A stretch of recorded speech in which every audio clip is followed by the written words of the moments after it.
What constitutes a great public space? Great public space is a public space that's used and it's used creatively. I know it's about a space, but I think it's a process which allows all stakeholders, especially those who benefit from public space, in the development or the creation of the public space. You know, public space in a city is an organic being. One prescription for one place doesn't necessarily cure an ill for another place. We're starting at the foot of Lion's Head. We want to map the city from an aerial perspective with the dominant narrative of the city. That is the narrative that's framed by that image of the mountain that the whole world knows so well. The view of the mountain that you don't see on postcards, that you don't see in documentaries. It's the area framed by the mountain that's actually the most economically viable. We're going to use the lens of public space largely as our opportunity to try and turn that table.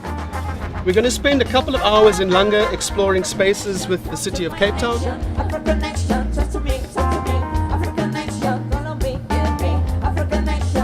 Public spaces we create, it's about creating something on those public spaces where you can turn it to be a beautiful garden or a beautiful park.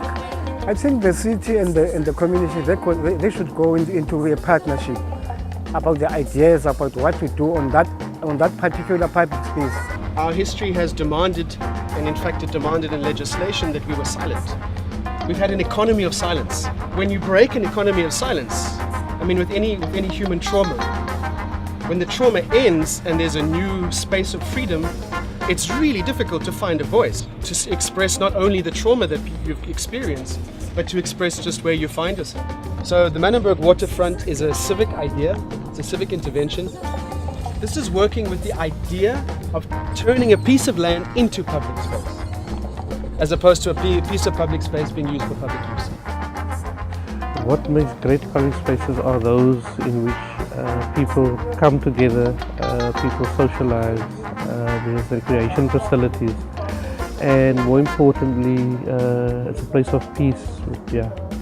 If you've not been able to dream, or you have a really hard time and sort of you think small, the government will help you small. If you think big and you have big aspirations, the government will come in and help you meet those aspirations. So the public spaces are where the spirit of our cities come alive. One thing that came through is that the full utilization of a public space really requires a strong partnership. We were looking at spaces that are truly public and run by the city.